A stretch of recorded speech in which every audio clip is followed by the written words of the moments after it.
Sega and Nintendo were once fierce rivals, Sonic now has a pretty significant presence on the Nintendo Switch. So today I'm going to play every Sonic the Hedgehog game released on this console and explore the Switch's quirks. Because, well, that's what I do, and it's better that I suffer through it than you. There are so many Sonic games to get through on Nintendo Switch, and some are notoriously awful. So from first release to the most recent, let's speed into this. Starting off this Sonic adventure, we have Sonic Mania, the first game to make its way to the Nintendo Switch. This was a major release for Sonic fans, with many claiming it to be the best Sonic game in ages. The game combines the classic old-school Sonic style with fresh modernized levels and gameplay mechanics, and there was a lot of hype surrounding it. I remember it well because my twin brother, a chronic Sonic fan, couldn't wait to get his hands on it. He even went for the Nintendo Switch Collector's Edition like a total Sonic fanatic. Now, unlike my brother, I had never fully played through Sonic Mania until now. In fact, I had barely managed to spend more than 10 minutes with the game during previous attempts. It's not that I disliked 2D Sonic games, but they never clicked with me. I'd often find myself getting frustrated by the long levels and obstacles that slowed me down whenever I wanted to just go fast. That said, I never hated the games, I just never really got into them. But today I decided to give the game an honest shot, overcoming my old hurdles to see what the game is really all about. One thing that always stood out for me in 2D Sonic games is the movement, and Sonic Mania is no exception. While it controls very well, I come to realize that the reason I struggle with the classic Sonic formula is probably due to Sonic's acceleration. It just doesn't feel as tight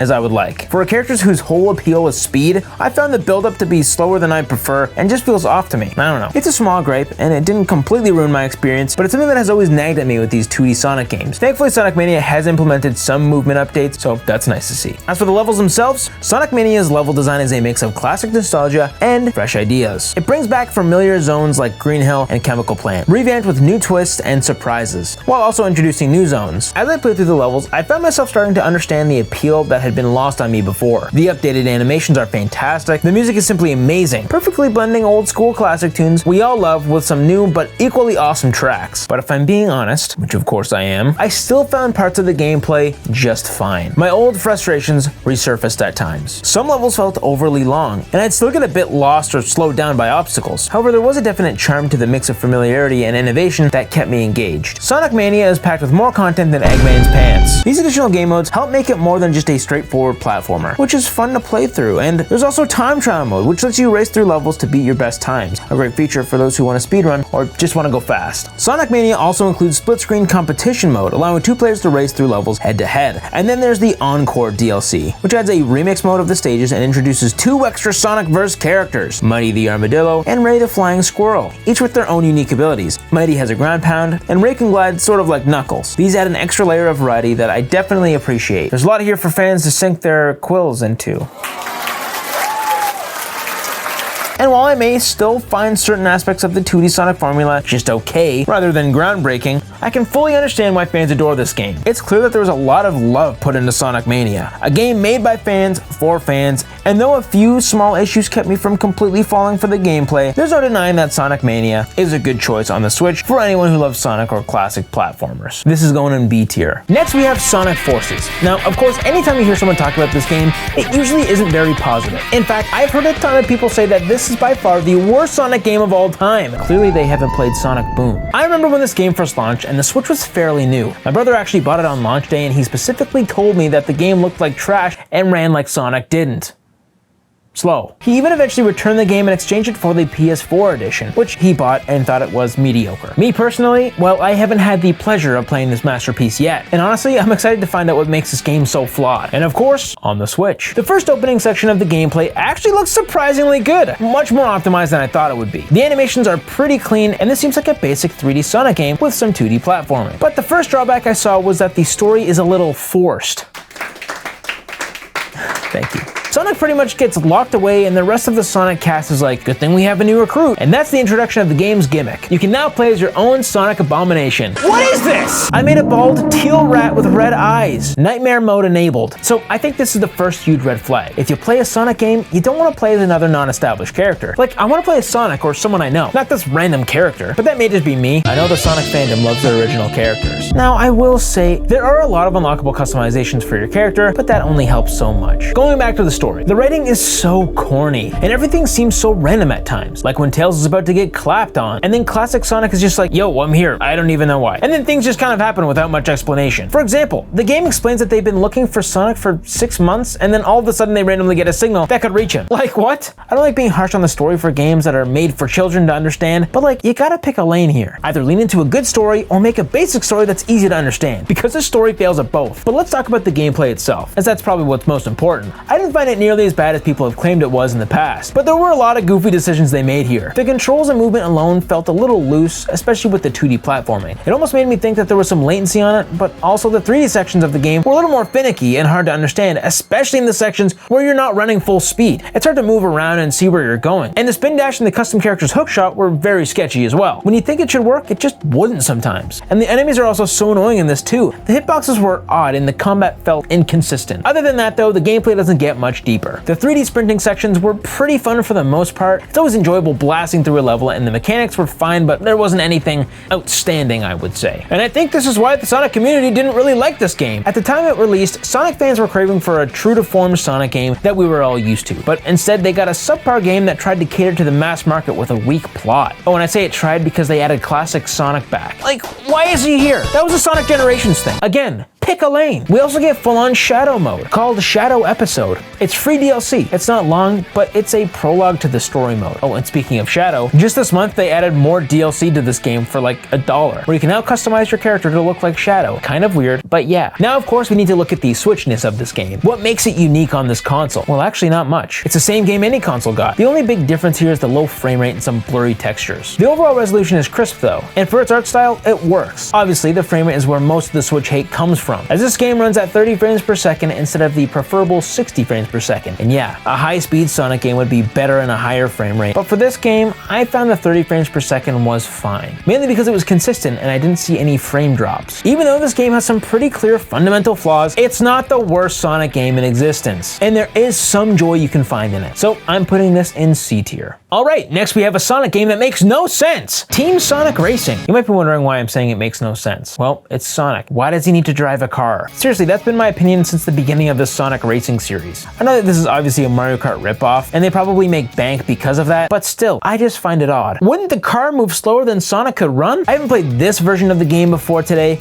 but I remember getting Sonic Racing transformed on the Wii U for Christmas one year and enjoying it. It also had Wreck-It Ralph from the hit Disney movie Wreck-It Ralph. We have several modes to choose from, even a story, but the story isn't anything entertaining, though it's also a racing game, so I don't want to judge that part too much. The main thing here is the gameplay and performance on Switch. First, let's look at the gameplay. This is a surprisingly unique kart racer. While it seems simple with the classic drift to boost mechanic, there are several things that I haven't seen in other kart racers before. First is this whole team mechanic. In team races, it's 3v3 matches. You play as one character in your team of 3, while the others are CPUs or other players. In my case, I have CPUs. Throughout the race, you can team up with your partners by giving them boosts and items. Drafting them will also make you go faster. You can also ask for items if you want as well. There are also team actions. When you do team actions, it fills up your ultimate meter, which will boost you. If you do things like slingshots, skim boosts, or item transfers, it fills this gauge. When it's filled up, you get a crazy fast boost along with your teammates, but that's pretty much it. The team mechanic is definitely unique. I wouldn't say it's very necessary, but it adds something different which I have to give it props for. You can also play in single race mode, which is just the standard races, with basic boosts and items. Speaking of items, there are some here, and they're all based on wisps from Sonic Colors. You have the rocket, which acts like a red shell, a basic boost, and some other fun ones like a vortex, which sucks in all the rings and items around you. Again, a kart racer staple. I would say my biggest issue with the gameplay is that it can feel a little floaty, not as tight as other racers, but as you get used to it, it's not the worst. Throughout the game, you'll also unlock this currency, also known as mod pods, which modify the cosmetics and stats of your car that you can change in the garage. Each player has their own vehicle that can be customized using mod pods, and what kind of sucks compared to Mario Kart is that not everyone can use those unlocked parts. They're locked to that character. This is fine, I guess, but definitely limits the custom aspect of the game. It can seem a little boring, but whatever, not a big deal. Now let's look at the Switch aspect of things. On Switch, I'm actually blown away. The game runs very well, looks great, is sharp, has fantastic textures, lighting. I'm very impressed with how great this looks. The biggest flaw most Switch ports face is of course 30 frames per second, which honestly I don't mind in kart racers. Yes, it's nice, but not necessary. The only frame rate problems I've seen are in the menus while looking at the cars. But it's the menus, so who cares? Oh, and I also have to mention how fantastic fantastic the level design is. It has that classic Sonic-y vibe, and it's also accompanied so well with some iconic Sonic remixes. This OST actually slaps so hard. So, for a Sonic racing game, that was better than I expected. But it's still a Sonic racing game. Very charming, well done, but still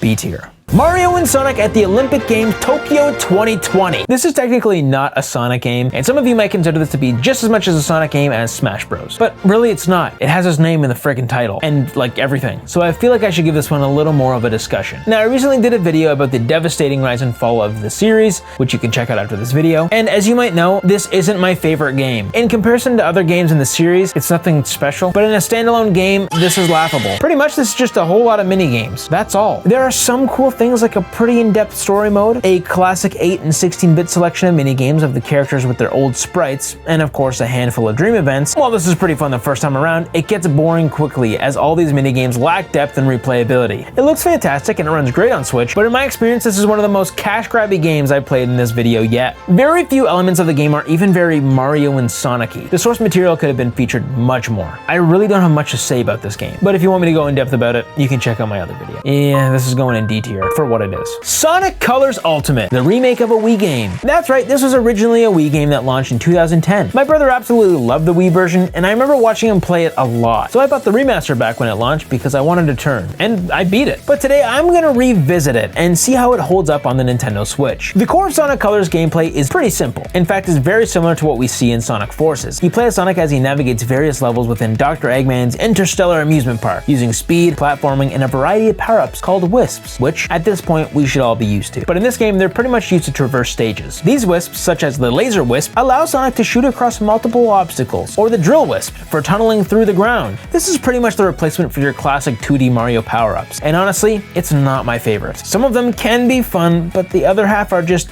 boring and hard to control. Like this levitating guy, like, what is this? This is dumb. As mentioned, the game's level design has both 2D and 3D segments. Personally, I really like the 3D segments. They're fast-paced and action-packed. There's simply not enough of them. Honestly, the majority of the game should just be the 3D segments, because they're just so much better than the 2D segments. The 2D segments aren't good at all, in my opinion. The movement is way too slow and loose. The level design doesn't match well with Sonic's speed. There's too many finicky and pointless obstacles in the 2D levels, and it's just hard to play. His jumping doesn't feel high enough, and it's hard to control. You look at a game like Super Mario Wonder, and you can just see how much easier it is to play that game. The 2D segments in Sonic Colors are some of the worst I've experienced, and it boggles my mind they didn't make it snappier title in the remaster. They just feel dated. I think the only reason I managed to beat it was because the game was so short, roughly 5 hours to be exact. Now I don't want to completely crap on the game, because it does have some good points for sure. The 3D sections are fantastic, the music is incredible, and the atmosphere is solid. Great backgrounds and level visuals. The enemies are also more enjoyable to beat than in Sonic Forces. And while it showcases his speed for a portion of the games and its enjoyable boss fights, the gameplay is just lacking for me when it comes to the overbearing 2D sections. The remaster adds some new gameplay tweaks, such as the tail saves mechanic, which pretty much just replaces lives and saves Sonic. This change makes the game more accessible, which I get for younger players. They also added character customization, which is fine because you only get to modify Sonic. And let's not forget about Rival Rush mode, where Sonic goes against Metal Sonic in timed races, which adds extra challenge for players looking to test their skills. However, these additions feel more like small bonuses to add on the box, rather than actual meaningful upgrades. Now, how about the Switch version of the game? If you remember back when Sonic Colors Ultimate first launched, there were some game-breaking bugs on Switch, and it made the game completely unplayable. I'll show you, but if you're sensitive to colors, look away now.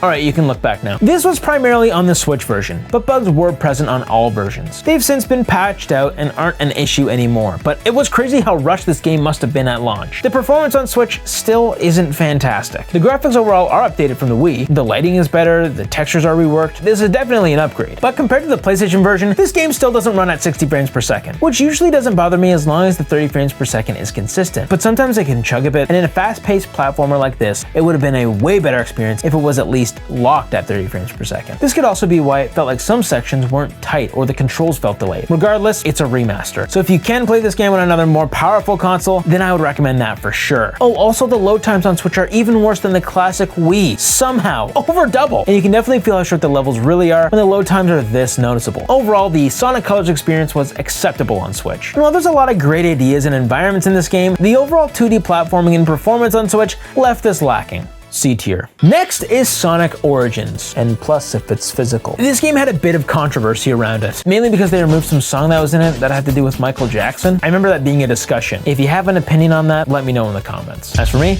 I don't really care. Anyways, Sonic Origins is a compilation of the classic games but remastered for modern displays and infinite lives for players like me who suck at the game. There are also new animations, cutscenes, missions, challenges, and even a mirror mode. Now personally, I never played these games back when I was a little boy. I remember having the Sonic the Hedgehog game on my Game Boy Advance and only being able to make it to the second level and then getting stuck or bored. I don't recall ever beating it, and I think it just left a sour taste in my mouth. Still to this day, I haven't gone back and tried to beat them until now. Compared to the other titles on this list, the controls are tight. The graphics look vibrant and amazing. This is truly one of the best ways to play these classic games if you haven't played them before. I love how they added brand new cutscenes that explain the story. I also think the music is fantastic still, but at the same time, there's not too much here if you've already played or don't desire playing these old games. Also, if you have the Nintendo Switch Online expansion pack, you can already play one of these games. Not nearly the same quality, but it's still there. And the best part about the Switch version is that it runs identical to the other versions. Crisp resolution and a solid 60 frames per second. The game looks great, and personally, I love the additions to this collection, and in my opinion, this game is definitely worth picking up if you can find it on sale, especially the physical edition with all the fun goodies.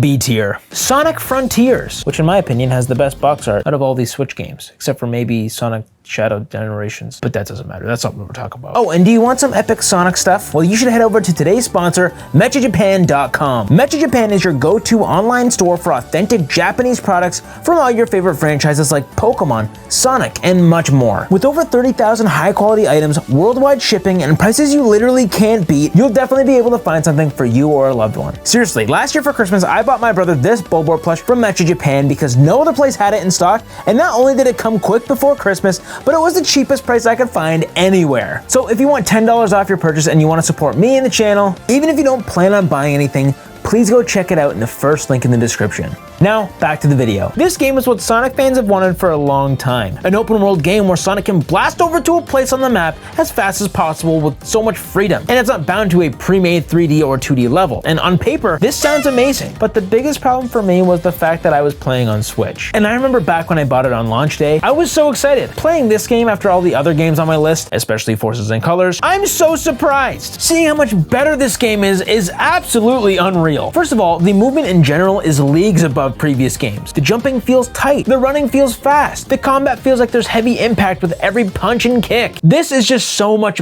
better. The fact that I can run openly without needing to stop is a complete dream. The obstacles in the overworld are challenging but fun. They can be a little finicky but still enjoyable. And as mentioned, the combat is wild. So many combos and mechanics to fight with. You play as Sonic running around the world looking for vault keys and chaos emeralds to defeat massive enemies known as Titans to save your friends. The way you find keys are these vaults, which are essentially mini levels, just like the levels we see in other mainline Sonic games, like with Forces and Colors. Except in these levels, they're actually good. Instead of being weighed down by crappy 2D platforming mechanics, these are very well designed and focus on collecting rings, finding red star rings, and going as fast as Hedgehogly possible. The more challenges you complete, the more keys you unlock to further progress through the story. These levels were a blast to go through, literally, especially trying to beat them in the time it asks you to. And it's nice to see that a game actually values your time, because if you mess up and want to restart, the restart is instant. There's no load time in between, which makes it so easy to play through over and over again to unlock all the keys. Speaking of the story, it's awesome.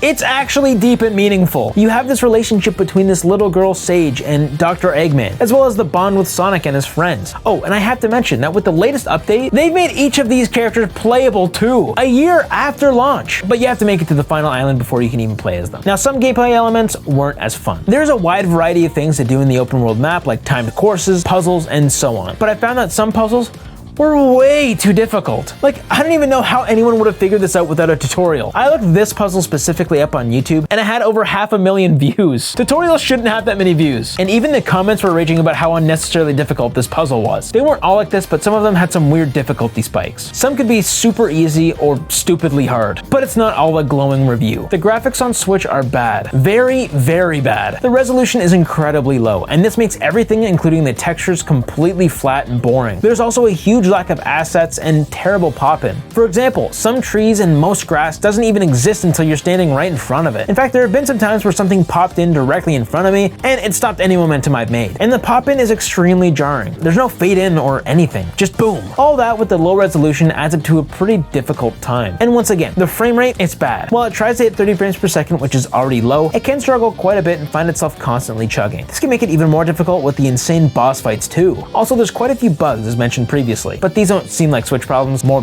the game itself. Back when I first tried playing this, the performance was one of the reasons why I stopped. This is one of the few games I just couldn't get past that aspect, and because of that, I've never been back to play it, until, today. But as I played it more for this video, especially in comparison to some of the other games, if you can somehow look past the graphical flaws, there's a solid game underneath. I'm definitely going to be buying it on my Steam Deck so that I can play that version instead of this one. I would genuinely put this in S tier, but I just can't because of how bad it runs on the Switch. So it's in A tier. Next, Sonic Superstars. This is a 4-player multiplayer game in the classic 2D form factor, now with 3D sprites. This also came out 3 days before Super Mario Wonder, which was a bold strategy, and to be honest, that quickly overshadowed it. The gameplay loop in Sonic Superstars is simple and familiar. There are multiple worlds, each containing a Chaos Emerald, and these worlds have multiple levels that represent the classic 2D Sonic stages. If you've played any Sonic game, you know the drill. Fast-paced platforming, loop-de-loops, springs, and enemies scattered throughout each stage. One of the standout features is the inclusion of multiple characters to play as. Just like in Sonic Origins, Sonic, Tails, Knuckles, and Amy each bring their own unique abilities to the table, which adds a variety of how you can approach different levels. Sonic's speed, Tails' flight, Knuckles' gliding, and Amy's hammer make for some dynamic gameplay moments and give players the option to revisit levels with new strategies. There's also the Emerald Power System, unlocked by collecting Chaos Emeralds. This adds abilities like summoning clones or passing through walls, mixing things up and adding a somewhat fresh twist. But to be honest, I found these powers might be a little too gimmicky and I hardly ever use them. I think this was just a way to add a new feature to the game for the sake of it. While the levels are fun, they can feel rather routine after a while. The boss battles offer some variation and excitement, though they can sometimes drag on a lot. In fact, there was one boss that genuinely took me forever, and if you died at any point it would send you all the way to the start, which just made me angry. Each world has its own set of bosses, which makes for plenty of challenges along the way. But the real selling point of Sonic Superstars is without a doubt the local co-op mode. Up to 4 players can jump in and play together, which works very well and was always something I wanted as a kid, as I played as Tails with my brother, getting left behind off the camera. While I played most of the game solo, when I did play with others, the cooperative gameplay was smooth and well integrated. Now if you still don't have anyone to play this with, there's also an online battle mode, where up to 8 players can fight with each other in a series of minigames, but it seems rather dead. I only managed to connect with one other player, and the rest were CPU opponents. The concept is fun in theory, but it's just so boring. The battles are basic and don't make me want to play this more than once. There's also no reason to play. You pretty much just level up your rank and that's it. There are customization features for your robot that you play as online, but that's just kinda lame. Oh, and speaking of customization, there are also skins and costumes you can put on characters. Like when the game first released, they gave everyone who pre-ordered a Lego Dr. Eggman skin, and there was DLC for a Lego map and Lego skins for all the playable characters, which I bought. See, I like to Lego. They even added Santa and Shadow costumes. It doesn't get any better than that. One standout aspect of Sonic Superstars are the controls. They're fantastic and responsive, which make every jump and dash feel just right. The speed is balanced perfectly for this type of classic 2D Sonic platforming, and the controls are easy to grasp even for newcomers. Whether playing as Sonic or switching to other characters, the movement feels fluid, which is always welcome. Now, what does the Switch have to offer for this game? Well, first of all, and probably the most important for most of you, is that it actually plays at 60 frames per second, which is amazing. I remember that being a big point of contention for a while before release, until the developers made the announcement that the game actually ran that smoothly. There are some frame dips, but nothing game-breaking by any means. Just noticeable in certain sections, mainly during fast sequences or when there's a lot of action on screen. Compared to other console versions, there are also some slight differences with details and textures and lighting, obviously being slightly downgraded on Switch. There's also a lack of depth of field blur in the background, but again, this wouldn't be something you'd notice or care about unless you saw a side-by-side comparison, so I won't show you one.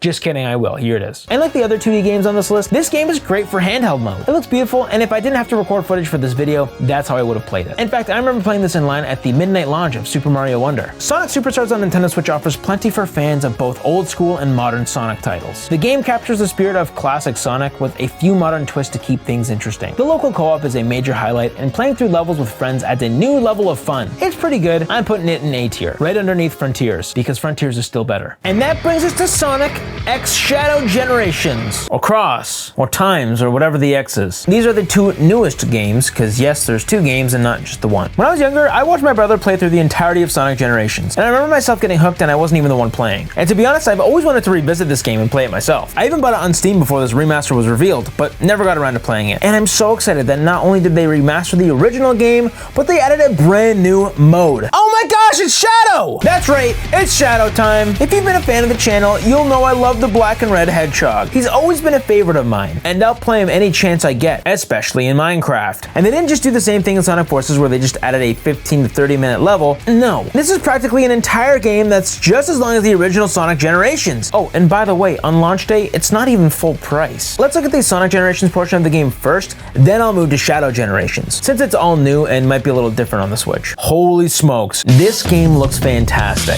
By far the most optimized and graphically stunning Sonic game on this platform yet, aside from maybe Sonic Superstars. The game starts off with you playing as classic Sonic, and I have to say, this feels different from all the other 2D Sonics I've been playing so far. Call me crazy, but I like the mechanics in these classic 2D Sonic levels more than even Sonic Superstars, or at least I think they're very similar. I'm just thankful it doesn't feel like Sonic Colors. Classic Sonic's jump feels great, and the speed in a 2D level is literally unmatched, aside from maybe the vaults in Sonic Frontiers. In this game, there are 3 worlds. Each world has 3 levels, but there's 2 versions of each level, the modern Sonic twist and a separate classic 2D twist. So if you think about it, there's actually 6 levels in each world. After completing both acts in a level with both Sonics, these challenge doors unlock. Once you complete these challenge doors, you collect 3 keys to unlock the boss for that world. It was a fantastic idea to have the same level twice, but be able to experience it in 2 separate perspectives and styles. When you're playing as classic Sonic, the whole level is 2D, but there are these fantastic 3D environments around you, so it doesn't feel like it's all flat. It's a combination of both 2D and 3D environments, and I love that. Now the 3D levels, they're very similar to Sonic Colors, except I'm actually enjoying them the entire time. I didn't find any part of any level dragged on for me too long, unless I accidentally kept killing myself or was trying to rush when I shouldn't. The controls on these 3D levels are so good. They can be a little finicky when things start going really fast, but after using them for a while, they're solid. The fast-paced 3D sections are amazing and blend in very well with the 2D sections. This was definitely my preferred dimension to play. Regardless, every level was packed with a crazy amount of action. Some of my favorites were the levels that were callbacks to previous Sonic games. You got the classic Green Hill Zone and Chemical Plant, but my absolute favorite, which slapped a smile on me the entire time, was by far the City Escape level from Sonic Adventure 2. Snowboarding down that road with a massive truck, and doing this in both 2D and 3D was such a unique experience, and I nostalgia'd my pants pretty hard. As mentioned earlier, you also have the challenge levels. There are a wide variety of things you can do here, like racing Tails, trying to beat a Sonic doppelganger, breaking through boxes as fast as possible, or using power-ups in a timely manner. And in honor of Sonic Colors, they added some Wisp power-ups in the Colors-inspired level, and I'm convinced they're using them better here than even in Sonic Colors. One thing that some people might not love is the length of the game. I was able to roll credits in about 5 hours or so, and that was fine for me. But don't be scared, as there are many more challenge doors and collectibles to go back for, like the red rings, chows throughout the levels, and of course, beating your personal fastest time. And the boss fights and sidekick fights were also amazing, like battling Shadow or Silver. My oh my, that was sick. But how is it playing on the Nintendo Switch? Well, amazing. As mentioned, the graphics are outstanding for a Switch game.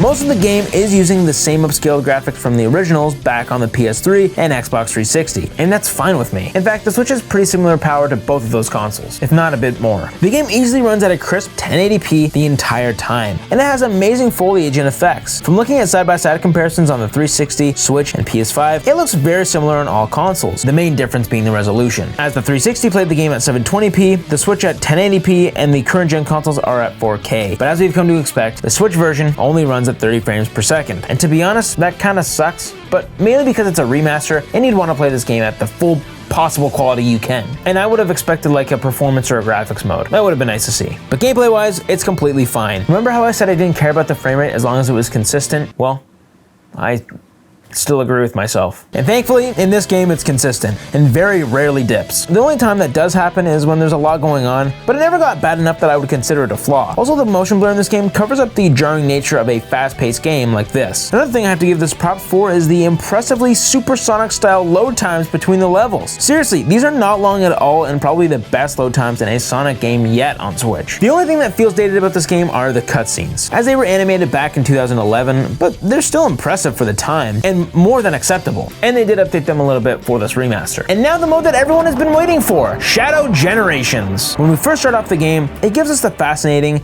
yet also kind of sad backstory of Shadow. In this game, we see the timeline of everything that happened in the Sonic Generations portion of the game. As all this is happening, Shadow gets reminded of his past, and it shows just how deep and dark it can be. So as for the story, it's incredible, very captivating all the way through. The gameplay is similar to the base Sonic Generations game. There are 2 acts per section of the white, colorless map. All these levels are very similar to the modern Sonic stages in the base game, which are actually fantastic because those are my favorite parts of that game. It just feels like the level is constantly morphing from 2D to 3D perfectly. And this game does something really unique. Instead of having Sonic's classic speed and dash trope, while he can still do the typical dash and speed, he also has other abilities, like his wing and electric bolts that can electrocute enemies and open doors. There are also a variety of collectibles and, of course, speed runs, which are pretty much here just to get your rank up per level. We also can't forget about the challenge gates. Instead of just needing to open 3 gates for 3 keys, you need to do all the challenge gates to move on. I didn't mind this though, because all the challenges were pretty well crafted. Not as good as the basic acts of the game, but still a nice change of pace. Also, the whole map menu is different. Instead of the 2D map to choose your levels, there's an open world map in 3D, and you can even move the camera. I'm getting Sonic Frontiers flashbacks. And again, this is all while playing through a great, intriguing story. If you're a fan of the modern Sonic levels in Sonic Generations, or iconic Sonic adventure games, and I was, this is everything I wanted from a Shadow game as a hardcore Shadow lover. Now, let's talk about the Shadow experience on the Nintendo Switch. To be honest, it's great, but there are a few things that might scare some people away. First of all, the resolution is lower than the Sonic part of the game, roughly 900p, which isn't horrible, but by today's standards, it feels a little low. And this obviously looks a little bit better on the smaller screen of the Switch than when docked on a TV. As for the frame rate, it's still capped at 30 frames per second. But sadly, I noticed there are a few frame dips every once in a while. It's not unplayable, just more noticeable than in the Sonic Generations portion. It's also worth noting that since this is a newer part of the game, they've added a lot more, including making these levels more graphically intensive. So to be honest, it's kind of understandable. With that said, the game looks great for what it is. The environments are grander and the effects are flashier. Something I did notice was the effect around Shadow. It has like this pixelated blur thing. I don't even know what they would call it. It's like where the opacity on his effects are just a little more, I don't know, noticeable. But again, most of the effects and everything are here on Switch. And I still stand by me saying this is one of the best looking games on the Nintendo Switch that isn't made by Nintendo. Oh, and also the motion blur is used very well on this too. And this is easily S tier as well. Wow, good job Sonic team. You really nailed it. We also can't forget to mention Sonic's appearance in multiple Super Monkey Ball games, Super Smash Bros. Ultimate as a dashing young man, the official Tokyo 2020 Olympics game as a silly costume, and Sonic Spinball on Nintendo Switch Online, which is a Sonic game, but it's not made for Switch. So I'm not really counting that. And once again, go check out Metro Japan in the link in the description and use code RussVandy10 for $10 off. Which Sonic game is your favorite? If you like this video, want to see behind the scenes, exclusive videos, and have your name at the end of the video, consider becoming a channel member and click the join button. If you want to see me rank all 112 minigames in Mario Party Jamboree, click here. Please consider liking and subscribing. I hope to see you in the next one. See you later.